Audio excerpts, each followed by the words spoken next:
for you, Kings fans, wherever you may be. All the frustration and disappointment of the past is gone. The 45-year drought is over. The Los Angeles Kings are indeed the kings of the National Hockey League. They are the 2012 Stanley Cup champions.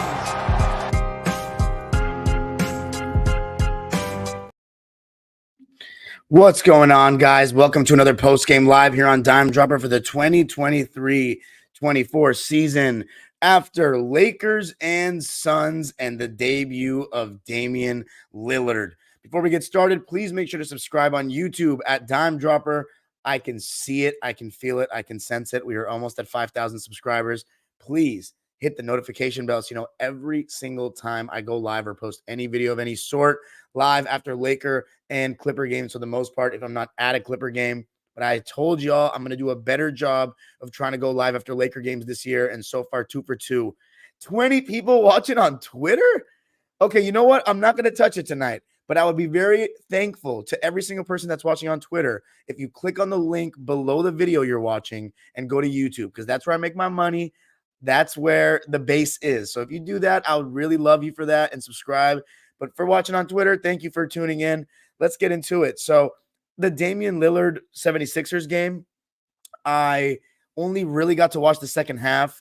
I was uploading the vlog in the first half, so I was kind of half-assed watching. So by the way, the vlog is out, my first vlog of the season. Amazing atmosphere last night in Staples Center in terms of relative to other opening nights of the Clippers. You can make the comparison yourself. I have vlogs for all of the last three. First day of the 207 section, Russell Westbrook and the boys just played amazing. I'm not going to talk about the Clippers in this episode because I really said it all. And I also did Locked On Clippers. But check the video out. I got a new phone, so the camera's really good. But I realized there's one thing. HDR video that the new iPhone has from 12 to 15, it doesn't go into my Premiere right. It has like this weird extra brightness. So I had to adjust them manually.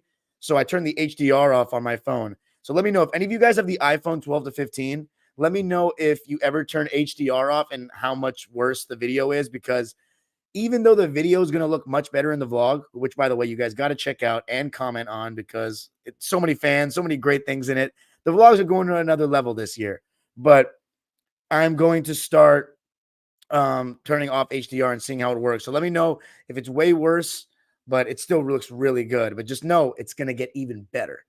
But let's get into it. Lakers and Suns in this one. I heard this morning that Devin Booker and Bradley Beal were going to be out. Bradley Beal was out with that back injury. He's already missed both games.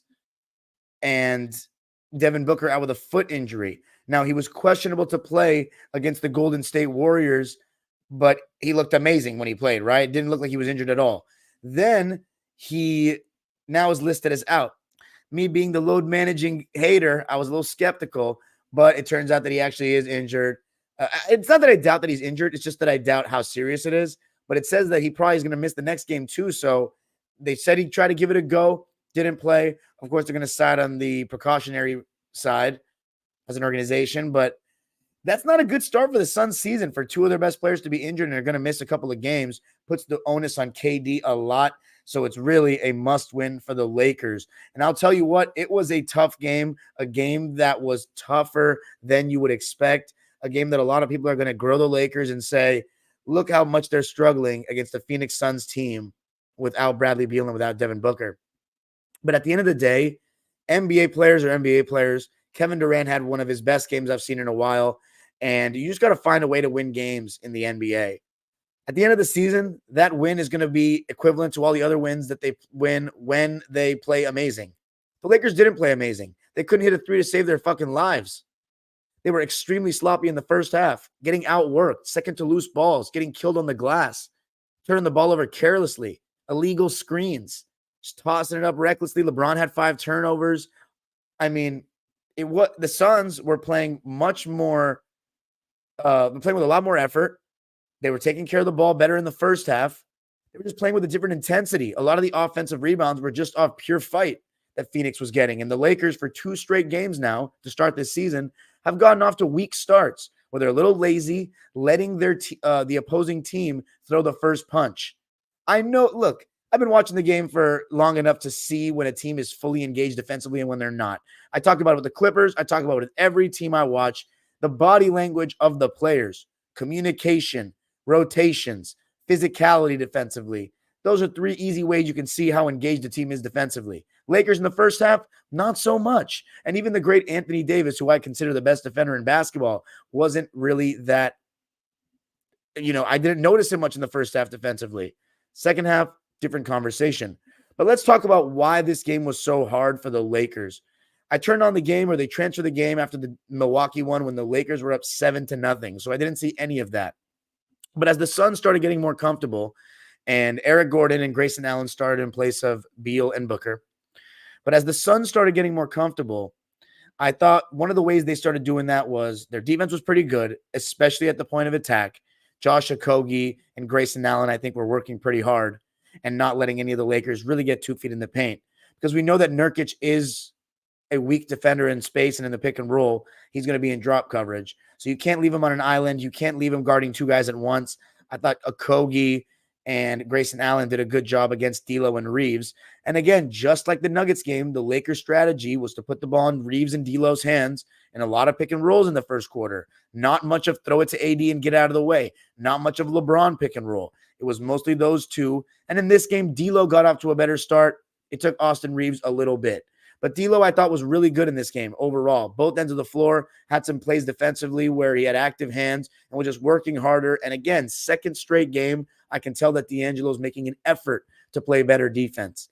Is he going to get burned a couple of times? Is he going to get beat over screens a couple of times? Of course he will. He's never going to be a great defender, but he can be solid. And I think so far this season he has been solid.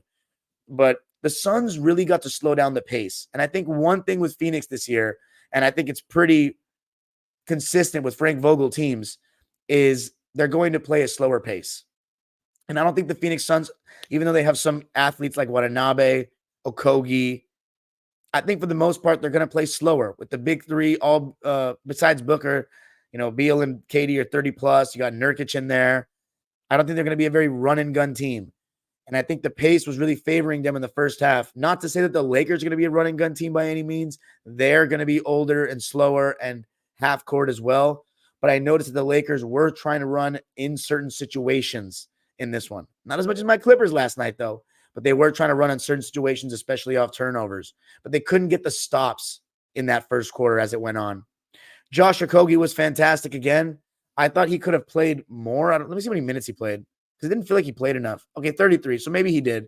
He could have played a little bit more. I don't know why Grayson Allen is playing 35 minutes and Josh Okogie's playing 33. I think Okogie's been better in both games. I think he should have been getting 35-plus minutes, quite frankly, the way he was playing in the first half. But Kevin Durant, in my opinion, he was the best player on the floor in this game. You can honestly make an argument for one of the Lakers because they ended up winning the game. But KD just had a big responsibility to shoulder in this one. But I thought he was the best player in the game. And I think he's the best player of those three. In my rankings, if you want to go check out what I said before the season, top 10 players in the league, I had KD ranked number 8. And then I had Booker 9, AD 10, and LeBron 11.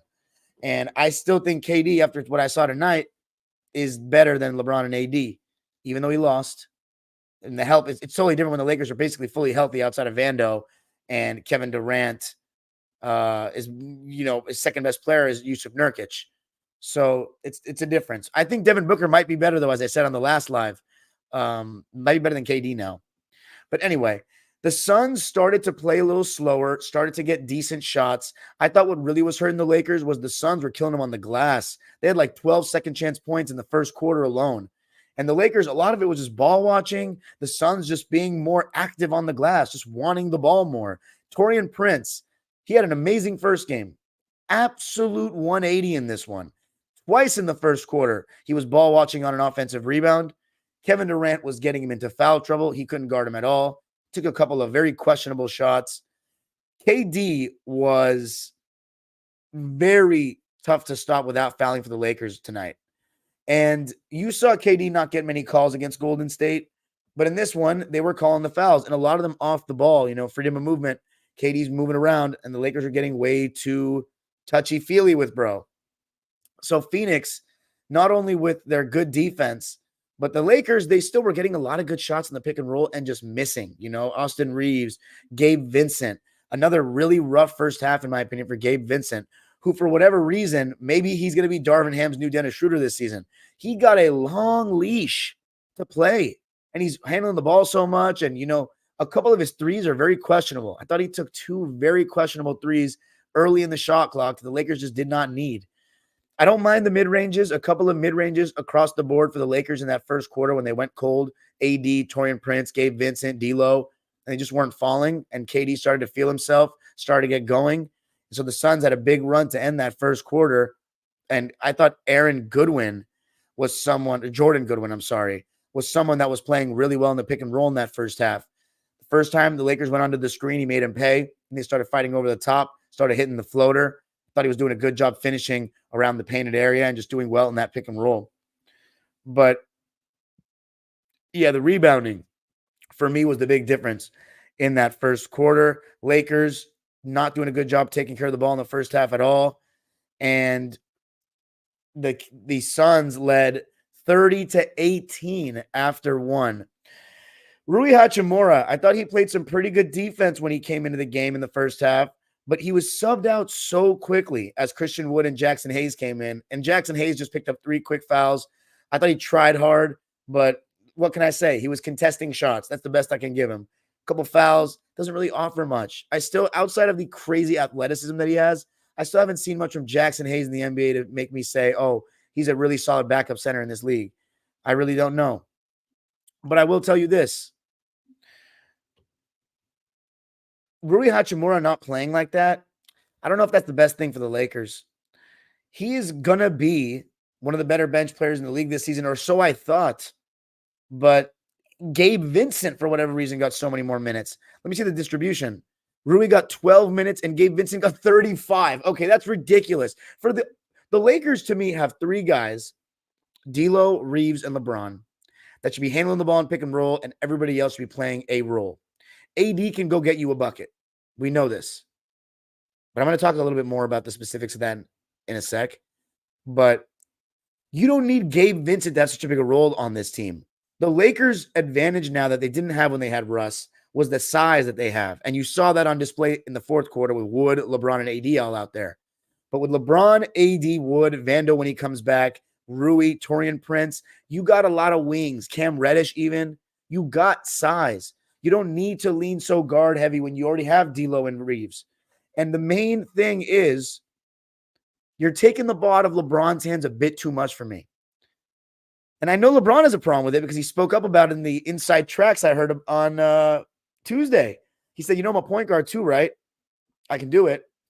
We know LeBron wants to play on the ball. I mean, I don't think he's good off the ball like that. He's a good cutter occasionally, but especially at this age, I've been saying he doesn't work quickly off the catch like that. Same with Kawhi, because they're bigger guys. So they aren't able to really turn the corner as quickly, or, LeBron hasn't really been able to work quickly off the catch like that, besides like a curl going to his right, since really the Miami days. But when he was like slender back in Cleveland the first 7 years, he could work quickly off the catch, and he was flying all over the place in the half court. But the thing is, now he's more of a, broad. He's always had the broad shoulders, but now he's just so big. He's not as quick unless he's running in a straight line, and he likes to turn and face. And I say the same thing about Kawhi, that Paul George is better working quickly off the catch. And what I mean by that is not a catch and shoot quickly off the catch. I mean working quickly off the catch when it comes to putting the ball on the floor or just quickly reading the defense kind of before you even touch the ball, which guys like Booker, Michael Jordan, Kobe, Kevin Durant, really good at doing. And you saw that a couple of times from KD in this game. He catches the ball back to basket coming off a screen, one dribble, gets to his right, and then fades off the glass going to his left. Takes a dribble to his right and then fades going to his left. It's just amazing. He did it several times in this game, Kevin Durant. But yes, I see a comment. Robert Paulson says before the PEDs, I'm not going to go there, but he did have that insane quickness. LeBron still gets crazy acceleration, especially for his age, but it's mostly in a straight line. So off the ball, a lot of times he's just standing around. Like tonight, in the first half, he was just standing around on both ends of the floor. It was such a quiet first half for him. But in the second quarter, I thought he started to get going a bit. He hit 1 3. You started to see him catch the ball at the elbow and make some plays. Gabe Vincent with his extended minutes made some nice extra passes. One of them was to AD making a three, and I thought D'Lo was really good. So the Lakers, despite playing like absolute trash in the first half, outscored the Suns 30-22 in the second and went into the half down 48-52. I thought that Cam Reddish again had some solid moments defensively, but he was fairly quiet relative to the game against Denver the other day. He only played 12 minutes, had 4 points, 1 rebound, and was 2 for 5 from the field, 0 for 3 from deep. Jackson Hayes, donut, 2 rebounds, didn't play in the second half, only played 6 minutes and didn't get a shot up. But second half, I thought the Lakers came out with much better defensive intensity, more active, communicating better. LeBron was a little more engaged. D'Lo was more engaged, and they started to create turnovers, a lot of them, and they started to make the Suns pay off those turnovers. But the problem for the Lakers was they could not really string together momentum plays. When I say that, I mean a couple of stops in a row or a couple of threes, period. And in the third quarter, I didn't think LeBron, before he came out, was doing diddly. And by the way, in the first half, he was sitting out for a very extended stretch. This has been a big topic of discussion after Tuesday, that LeBron is going to be reportedly on a minutes restriction of about 28-31, they're saying, or 28-30. And everyone's saying that's too little. You know, LeBron can still play 32 minutes. Last season, he averaged 35. He's not your average 21-year-old. I'm sorry, 21st year guy. But we know what the strategy seems to be for Darvin Ham with LeBron and just the LeBron strategy this season. We saw it in the playoffs a bit last year, and it still didn't really work. But it's like the Larry Bird approach. You let everybody get going and handle the ball a little more throughout the game. And in the fourth quarter, you save your legs and take over the game. It worked tonight. But in the third quarter, LeBron wasn't doing anything really on defense either. 2 straight games, not much activity from LeBron defensively, which has been typical of him the last couple of years in the regular season. But KD was absolutely putting on a show in the third quarter. It was something to behold. Again, you know that you cannot play drop coverage against KD. Lakers going into that high drop a bit, but sometimes it's not high enough, because if you give KD a glimmer of daylight, it's pretty cash. You know, Clippers found that out the hard way.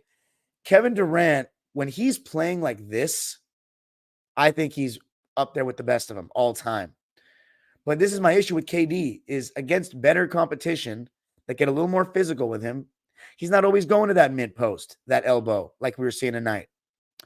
Tonight, he was catching the ball on that mid post and that elbow so much. And basically the Suns were saying, get the ball to KD and everybody get the fuck out the way. And the Lakers were loading up heavy or doubling every single time. And I thought through 3 quarters, KD was making all the right reads for the most part. And a lot of times it's that big that's going to come over. Whoever it is, whether it's Eubanks or Nurkic, has to do what Zubats does for the Clips. Flash middle so they can get that little push shot 6 feet away when they're loading up like that. You know, if your man, kids out there watching, if your man is staring at somebody like that and just basically leaves you, don't just stand around when your teammate can't get you the ball. Go cut and get in their line of vision to make it easier for them, please. And that was something I thought Phoenix was doing fairly well. I thought KD was finding them well. And again, for the goats of the goats that are mid-range assassins, you don't even need to draw that second defender. If they're loading up and you want to just say, okay, you better commit to me, or else it's basically like I'm one-on-one. KD would go away from the double, and there was one time where he hit a shot in the corner over, I think, Reddish. But KD, 15 points in the third. I thought as far as the Lakers side in the third, D'Lo was playing well, scoring more in the pick and roll. Defensively, as I mentioned, more active. And Reeves had 5 points. And the Lakers cut it down to 3, but every time the Lakers would cut it back, the Suns would do an amazing job of making a very timely 3 to prevent the Lakers from just catching them score-wise. Eric Gordon hit a big one in the third. Grayson Allen hit a big one in the third. And to top it off, the Lakers just couldn't hit any threes. They couldn't hit one to save their lives. Gabe Vincent, LeBron, D'Lo, they created a ton of good looks. So I want to say this to Laker fans. Don't panic so much. Make or miss league. I thought the Suns, even though they didn't shoot well from 3 like that, I think they shot better than the Lakers. Let's take a look. Oh, my God. Suns shot 9 for 31 from 3, 29%. Lakers shot 5 for 29, 17%. Absolutely atrocious both ways. But as far as the Suns, look, they still had 4 more threes that went in, and some of those were very timely. The Lakers, so far this season, not off to that great of a start shooting the three ball. But again, I think these shots are going to fall.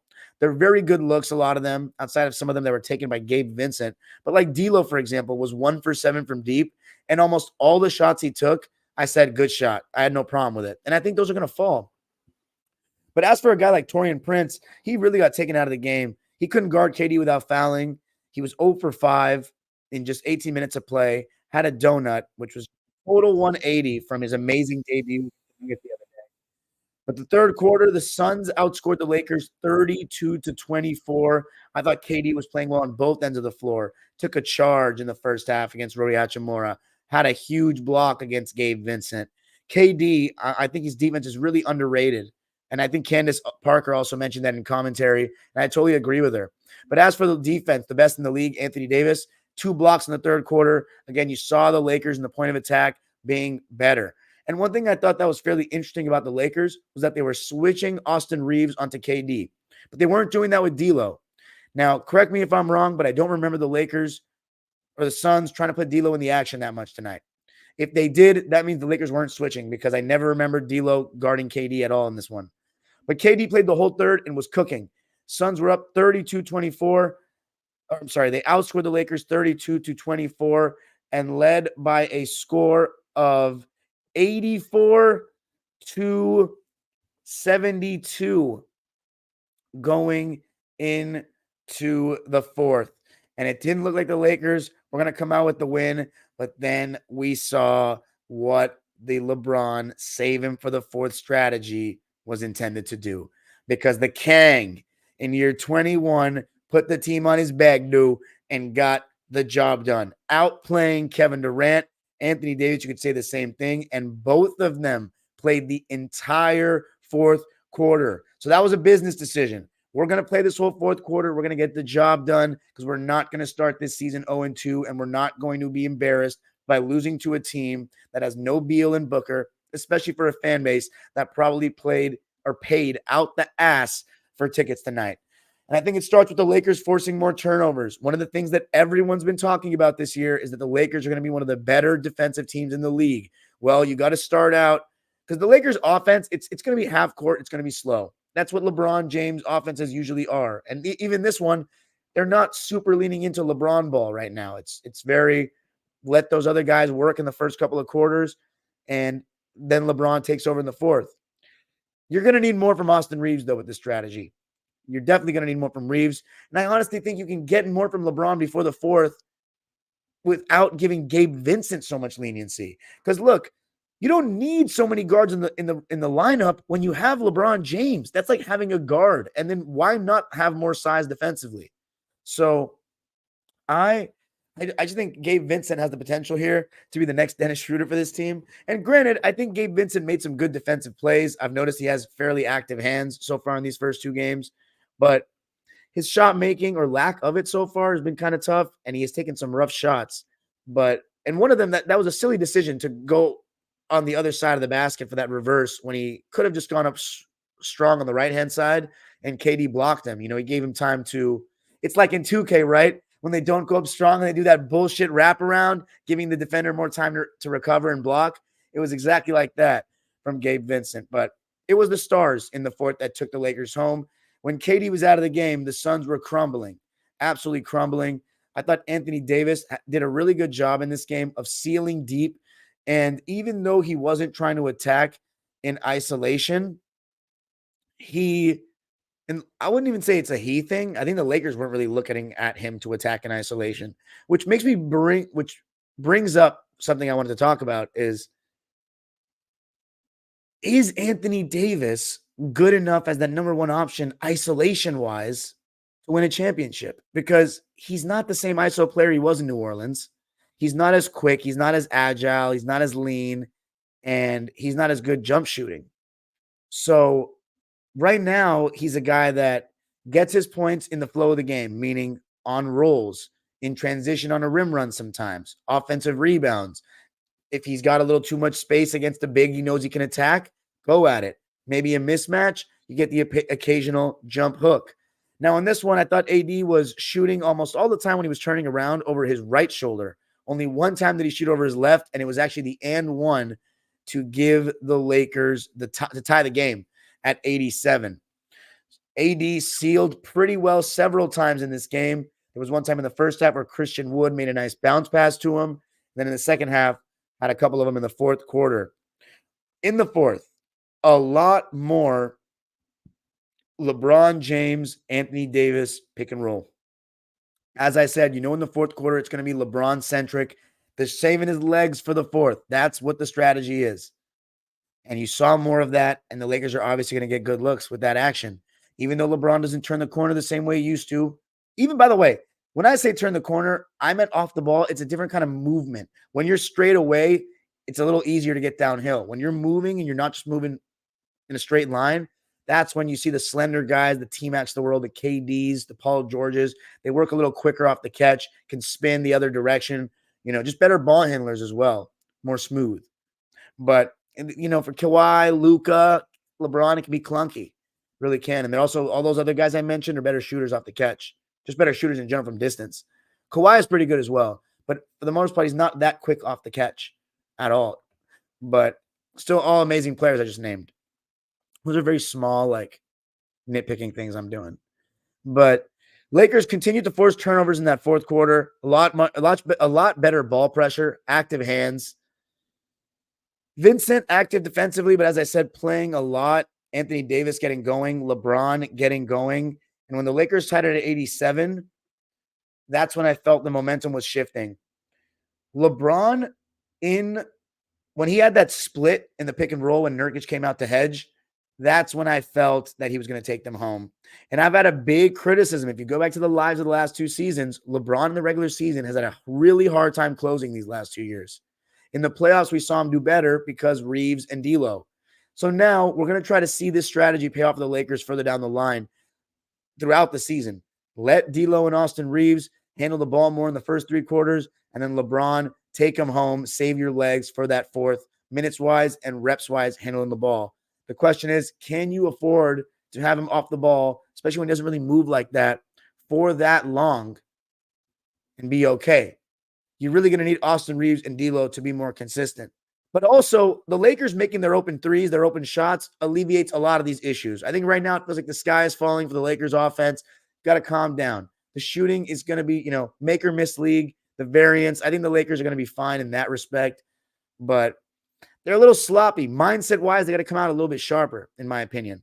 But when LeBron split the D, went all the way for that, he started to put Nurkic in that pick and roll. And just like we saw against Chris Paul in the third quarter of that Warriors game, he started to get exposed. And LeBron had two really nice finishes into the chest of Nurkic, gave the Lakers a 4-point lead. And KD, he was getting doubled in that fourth. And Christian Wood, I thought Christian Wood was really solid today. Rebounding, scoring on the interior, and he can play alongside AD because he can stretch the floor. I thought at the end of the game, him guarding KD was an interesting choice. You saw a lot of bodies on KD in the fourth, AD, LeBron, Wood, and I thought they all did decently. Even though KD still got some buckets, he was the only one getting buckets, and the Lakers knew that, so they were sending doubles at him, loading up on him, and KD made some really bad reads in the fourth. And that's another one of his always weaknesses for me. He's not a great passer out of double teams, not a great decision maker out of the load up. I thought he was great in the first three quarters, but when you put the pressure on him, get more physical defenders, the pressure's on, more physical, bigger guys, he falters a bit. The Lakers outscored the Suns 28-11 in the fourth. Just 11 points for the Suns. So part of that, amazing Lakers defense. Second part of that, the Suns just not having anyone else besides KD that stepped up. The Suns, you could see their lack of depth tonight. A lot of Suns fans want to say, we actually have a fairly deep team. No, you don't. It's just not as bad as some people say. But I think one thing I've been impressed by with Phoenix is their defense is not as bad as everybody says. Yuta Watanabe is a better defender than they think. Josh Okogie is a really good defender. KD's a better defender than they think. And so is Devin Booker. I think Nurkic and Beal are really the weak links. Anthony Davis, shout out to him, made some big free throws to end the game as well and sealed it. Put the Lakers up 4, and the Lakers won it 100-90. I'm sorry, to put the Lakers up 5. The Lakers won it 100-95 to go 1-1. The Suns are also 1-1. They won the rebounding battle, even though they lost 49-42. But the turnover battle is where the Lakers got the better of them. The Lakers turned the ball over 16 times, which is still not great. The Suns turning the ball over 24 times, which is way too much. You're not going to win like that. The Lakers with 29 points off those turnovers, 16 points on the fast break to only 6 for Phoenix. As I talked about the Suns, they're not going to play fast in my eyes. And then points in the paint, 36 for the Suns, 60 for the Lakers. So 60% of your points coming in the paint. Even though you didn't make your 3-ball, you'll absolutely take that. Largest lead of the game for the Lakers was 7 at 7-0. For the Suns, it was 12. But let's read the stat lines for some of the teams. The Lakers, or for the teams, the Suns shot 42% from the field and 29% from 3, 78% from the line, shot 23 free throws, made 18 of them. Nasir Little was really quiet, 13 minutes, 2 points, 0 for 2. Both of those shots were threes. Yuta Watanabe, thought he was way quieter than the last game, came in, had a couple of fouls. He's not somebody you can attack defensively, so that's good. But I still am, curious to watch him play and see how relevant of a role he can play in a team with such high expectations. 3 points for him, made 1 3. His only 3 that he took was 1 for 2 from the field in 15 minutes. Phoenix going 9 deep in this one. Drew Eubanks, I thought he had some good stretches where he was just moving the ball quick, setting screens, playing hard. 2 points, 4 rebounds, 2 dimes, 2 turnovers from him. He was 1 for 2 from the field in 17 minutes.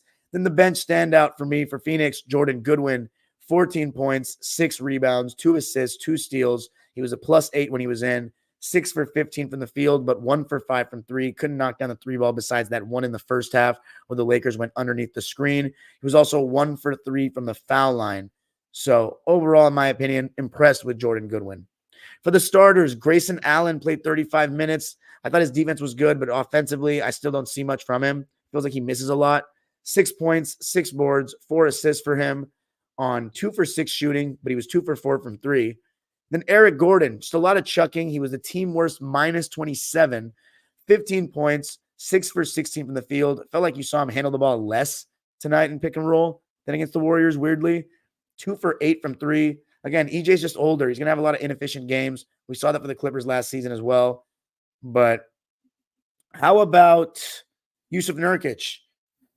He has his pros and his cons. The cons are he's not nearly the defender that Ayton was. He's not as athletic. His pros are he's a better passer than him. So in the high post, he can make some really nice plays.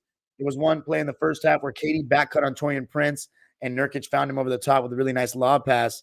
4 points, 9 rebounds, 3 assists, and 3 steals for Nurk, but 4 turnovers and 5 fouls. He was only 1 of 5 from the field and 0 for 2 from 3. I'm not really behind the whole Nurkic 3-point shooting thing.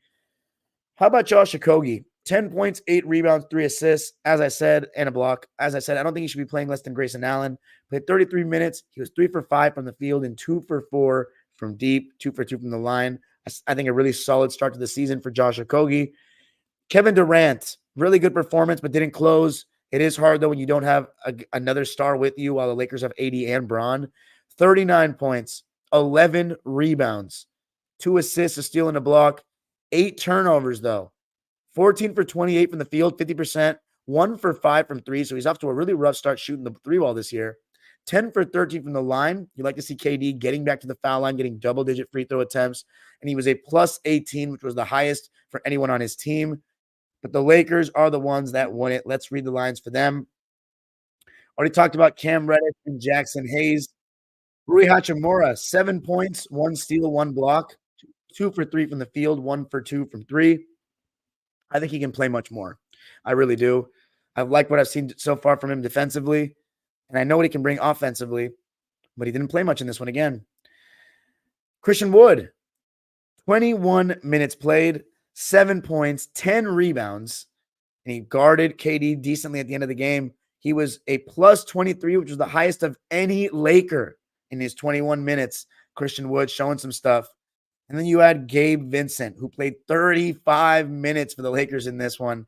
7 points, 3 rebounds, 6 assists. I talked about the steals. He had 3 of them. 3 for 10 from the field, 0 for 5 from 3. So he's really off to a tough start shooting the ball this season.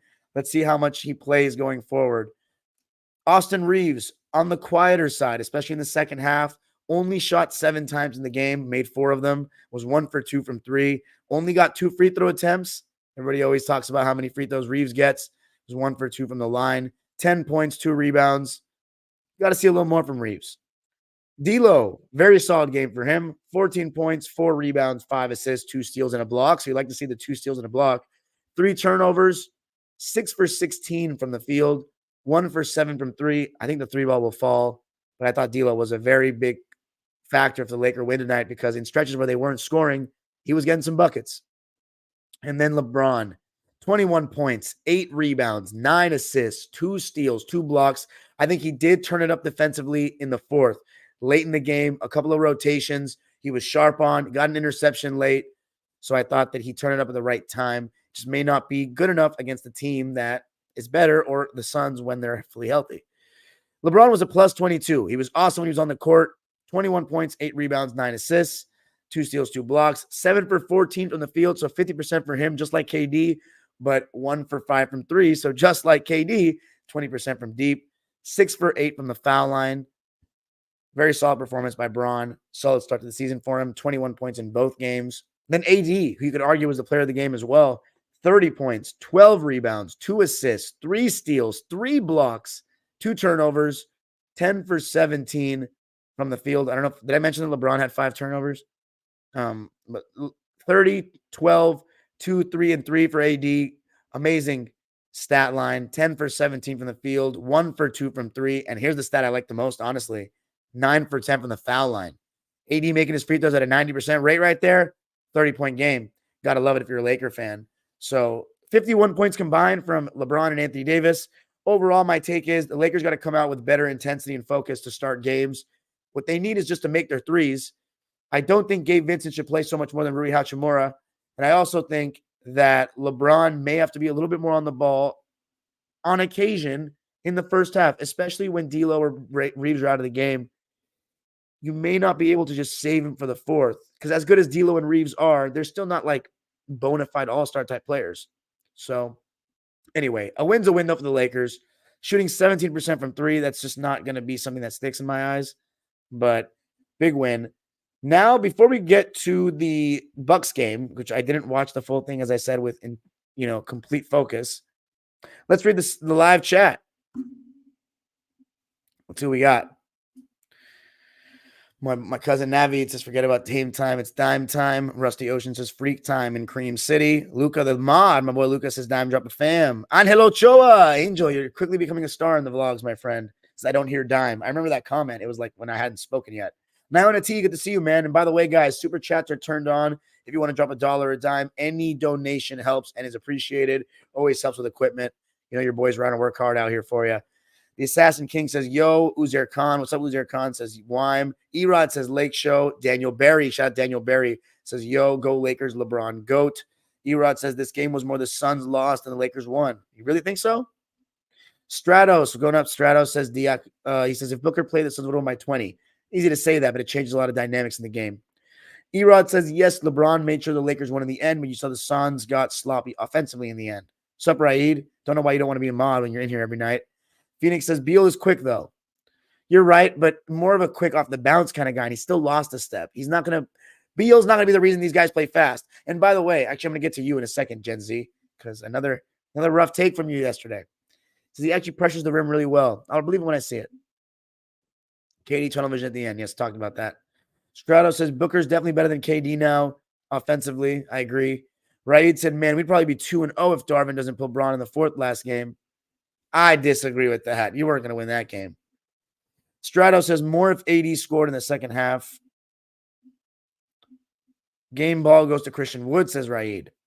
Erod says, yeah, Gabe Vincent getting 35 minutes was ridiculous for sure. Raid said, you're absolutely right, Darian. All Laker fans are wondering the same thing as to why Rui's barely getting minutes and why Gabe Vincent is leading the team in minutes. Robert Paulson says, yeah, we already read that. Hepatitis, see you later. What's up, brother? Says, ugly win, but a win. Raid says, LeBron ball is greater. Robert Paulson says, tongue-in-cheek. Lucas says, absurd for LeBron to play that little.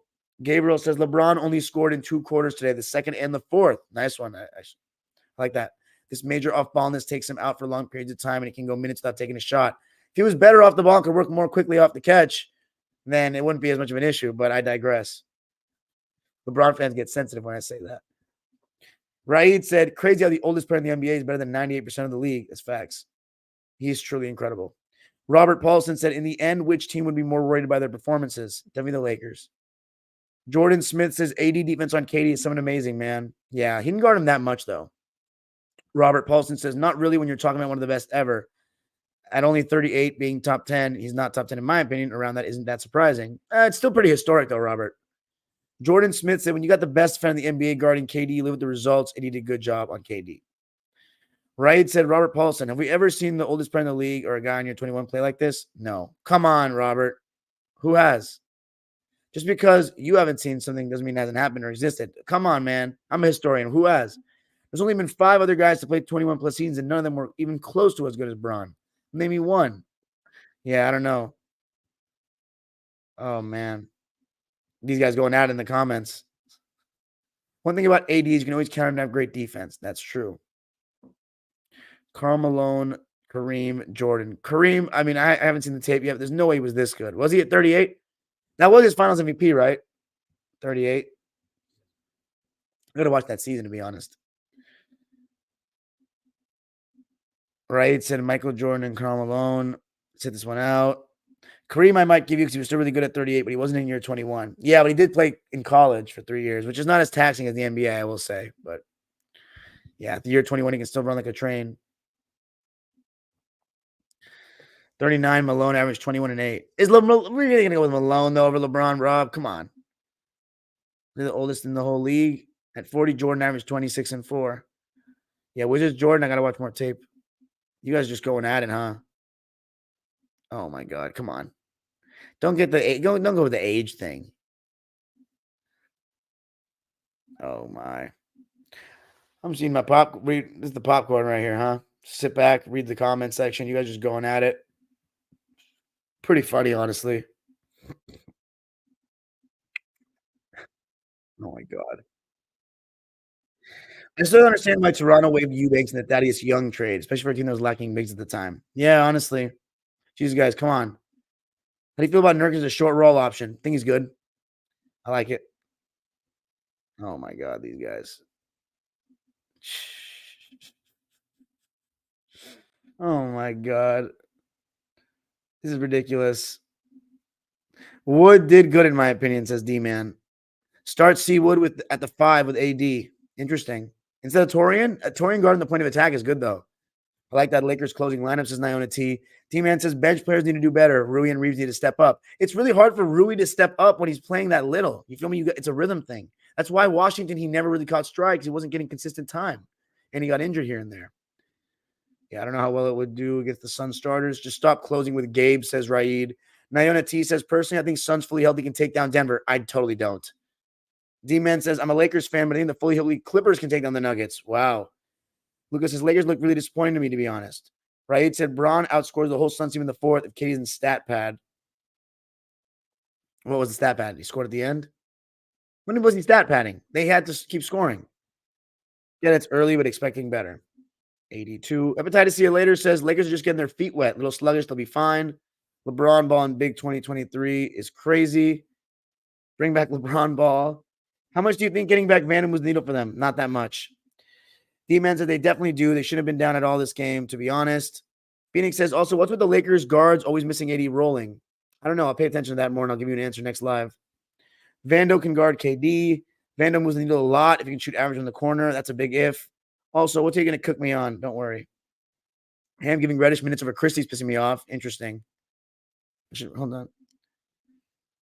All right, let's talk about the Suns. I'm sorry, the Bucks. But before I do that, I wanted to say good comments from the people saying, yeah, Max Christie. I thought he was going to get in the rotation this year, but it looks like Cam Reddish is being preferred to him as of now. And yeah, let's get into the Bucks game. So I saw in the first half, Dame had 21 points. I saw a 4-point play that he had. Besides that, I didn't see much because I had to post the vlog. I wasn't paying that close of attention, but talk about an amazing debut for Damian Lillard. It does not get much better than that. I mean, Philly, you already know the deal, right? I actually really like their role players now. And I kind of like Philly now for the first time in years. No Glenn Rivers, no Plumber Jim. Got to put them the fuck out of there. So I'm enjoying it. And by the way, for historical reference, if you're watching this years from now or months from now, James Harden currently, I heard his mother is struggling. So best wishes to James Harden in his personal life. And, You never want to hear about personal, some stuff is bigger than basketball, but James Harden has been away from the team. He missed almost, I think, he missed all the preseason games, hasn't been at practice, recently reported back to practice, and he wants to travel with the team to the Bucks, but the Sixers are saying, nah, we don't want you to travel with us. I mean, he's said that the GM is a liar. He has expressed that he wants to be traded. So at this point, I can see where the Sixers are coming from, saying we don't want this guy to play for us. He doesn't want to be here. He called our GM a liar. So, and listen, I'm not saying that James Harden's all in the wrong. I think Daryl Morey is absolutely in the wrong to a degree as well. He went back on his deal, said that if we don't give you an extension and you just keep going with this current contract, then we'll pay you after this season. Harden had a good season and he didn't pay him because in the playoffs he flamed out. And I don't think he trusts him, doesn't necessarily want him for the long haul. And now Harden is, bitching about it and all that and quitting on them. And apparently he wants to play, I guess. He wanted to play in this game, but as of now, they're not letting him come. So I don't think it's that big a deal because I like the supporting cast and the additions that Philly made with Kelly Oubre, Pat Bev. And Kelly Oubre was phenomenal tonight. Phenomenal. Making his open threes, finishing around the basket, hitting tough shots with contact. 5 for 6 from 3 in this game for Kelly Oubre. 9 for 11 from the field. 27 points and 4 boards. Absolutely ridiculous game from Kelly Oubre in his Sixers debut. And he was showing some passion, some emotion as he always does. But the reason why I wanted to grill my boy Phoenix Gen Z, he was saying to me about Maxey. You guys are overrating Maxey. He's just an Embiid and Harden merchant. What are you watching, bro? Like, again, when I try to listen to some people, man, when I try to listen to some of you guys, and I'm like, oh, maybe my eye test is wrong. No, it's not. Like, Tyrese Maxey's nice. You see how fast he is off the bounce? In the pick and roll, he's got the floater. He's got the long three. So you got to set the screen out high. You can set the screen out higher. He's got the regular three ball. I mean, great finisher around the basket. Now, passing, I got to watch him more to really see how good of a passer he is. But I've seen him make basic reads in the pick and roll. So Maxey is awesome in my opinion. And in this game, he showed that. 31 points, 4 rebounds, 8 assists, and 0 turnovers. So how about that, Phoenix? Come on, brother. 10 for 22 from the field, 3 for 8 from 3, 8 for 10 from the line in 40 minutes. Thought he was fantastic. But the Bucks were up 63-54 at the half. And it was slowly but surely that the Sixers were crawling back in it. Tobias Harris, by the way, 20 points, 7 rebounds, 2 assists, 8 for 9 from the field, and 3 for 3 from deep. But this is my issue with Tobias, and it always has been dating back to when he was on the Clippers. If you're 8 for 9, shoot the ball more. Shoot the ball more. I remember there was one time he came off a screen and he had a floater and he just didn't take it, stopped his dribble unnecessarily because maybe he wasn't comfortable taking that floater and he kicked it out. And it's just like, bro, you're playing 37 minutes. And look, the Nick Nurse effect is already happening. I can see it. 40 minutes for Maxey, 36 for Embiid, 37 for Harris. But 4 guys with the Sixers with 20 plus points, 5 in double figures. But besides that, they had nobody over 3 points. So the depth, it's got to be a little bit better. But Nurse is not going to use them like that, to be honest. I thought that they stayed in it, though, showed some good fight. Embiid was starting to heat up in the third quarter, making the mid-range. But Giannis and Dame combined for some pick and rolls. I still think Dame was very off ball for my liking. Like, just sitting in the corner. He still doesn't really move that much. But he's obviously going to be a great spacer for them. I think Giannis was still on the ball too much in pick and roll. I don't like him as the ball handler so much in pick and roll. He's much better as a screener for me. And I think you got to put Dame on the ball a little bit more.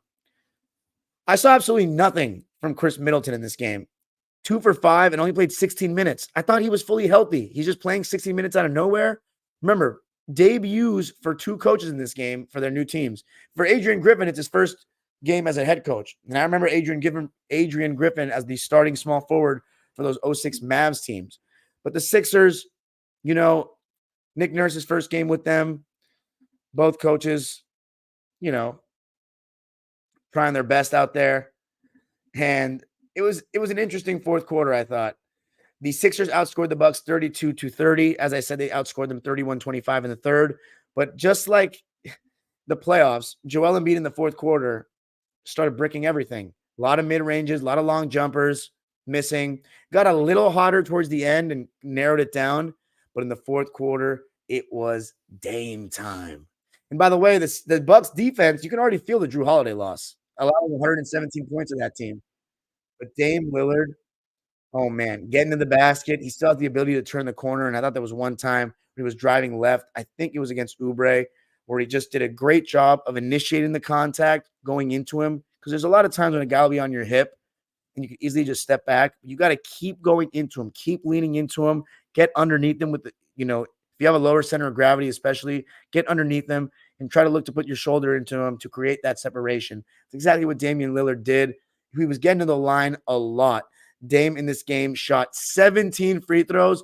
And listen to this. He made every single one. Giannis, on the other hand, 9 free throws and only made 3. And his jumper still looks broke. Had some nice moves around the basket, Giannis. The Euro step. He had a nice spin over the right shoulder in the first half. But I'm not seeing any of the Hakeem work per se so far from him. However, I think offensively, it's very clear what this Bucks team is. They're better than last year. They're better without Drew Holiday and replacing him with Dame offensively. But defensively, not as good. And even though you got guys like Jay Crowder, Majan, Beauchamp, Bobby Portis, these guys, it's still not enough to me. Jay Crowder made a big 3 in the fourth quarter to make it a 2-point game. It looked like the Sixers were going to run away with this for a sec, or not run away with it, but I thought they were going to win. They were up by like 7 points. Joel Embiid had this ridiculous touch pass that he punched that went straight to a Milwaukee player. I forget exactly who. And that was a huge momentum changer because I think that came right before the Jay Crowder 3. Just so foolish, some of the things he does in the fourth quarter. But Damian Lillard, that between the legs step back 3 he hit over Kelly Oubre was so wet, dude. Oh, man, Dame time. Now they have a real closer. And I thought it was really surprising that Milwaukee closed with Middleton on the bench. But they have one of the best closers of this generation now. It's going to really help them in the fourth quarter offense. And you saw Giannis deferring to him, just saying straight up, take over. Giannis is the best player, but Dame is the closer. People are saying Shaq and Kobe type stuff with these guys.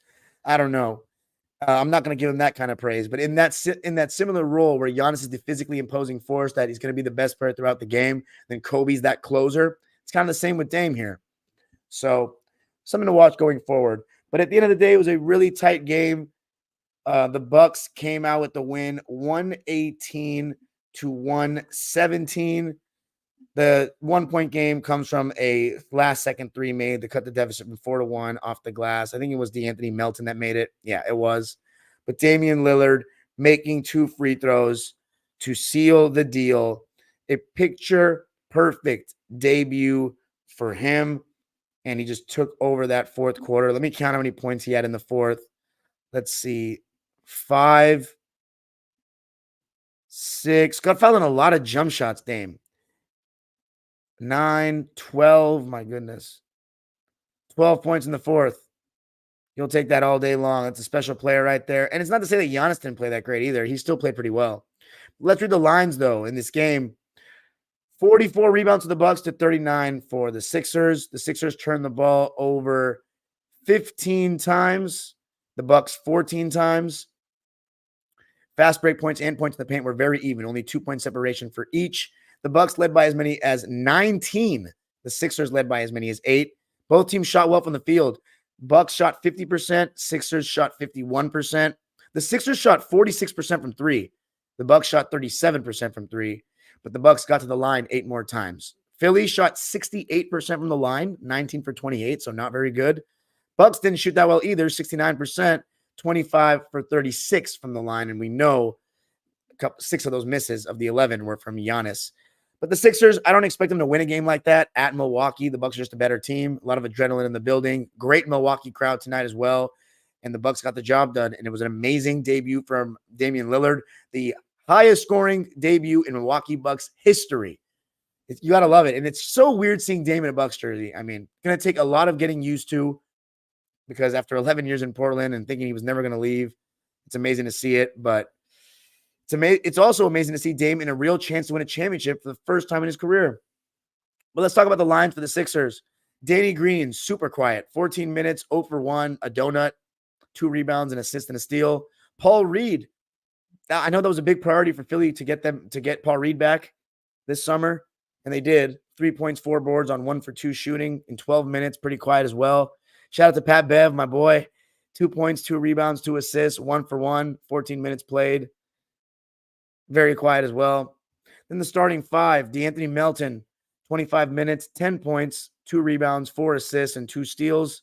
3 for 10 from the field, 2 for 6 from 3. So 30% from the field, 33% from 3. Not very good. PJ Tucker, a donut, 7 rebounds. Typical PJ Tucker stat line. 2 steals, 0 for 2 from the field. Both those shots were threes. I already said Tobias Harris is 20.7 boards on 8 for 9 shooting and 3 for 3 from deep. Then Maxey, 31 points, 4 boards, 8 assists, 2 steals on 10 for 22 shooting, 3 for 8 from 3, and 8 for 10 from the line. Then MVP Joel Embiid, 24.7 rebounds, 6 assists, 7 turnovers. Oh my God. On 9 for 21 shooting, 3 for 7 from deep, and 3 for 8 from the foul line. That's ridiculous. How do you shoot 3 for 8 from the foul line? Giannis had 23 points and 13 boards to go along with 3 assists, 2 steals, 2 blocks, and 7 turnovers. My goodness. Yeah, Jokic is a lot better than both of those two, in my opinion, right now. 10 for 22 for Giannis, 0 for 3 from deep. I still don't think Giannis should shoot threes at all. 3 for 9 from the foul line. Already mentioned Middleton, 6 points, 3 boards, 4 assists, 2 steals on just 2 for 5 from the field. Lopez, 13 points, 2 rebounds, no blocks, 5 for 7 from the field, 3 for 4 from deep, though. Lopez hitting his 3 ball. Malik Beasley with just 5 points. Bobby Portis, 10 points, 6 boards on 5 for 8 shooting off the bench. And Dame, 39 points, 8 rebounds, 4 assists, no turnovers on 9 for 20 shooting, 4 for 12 from 3. So he actually didn't shoot that well from 3. 17 for 17 from the line in a 1-point victory for the Bucks. But that's it for me tonight, guys.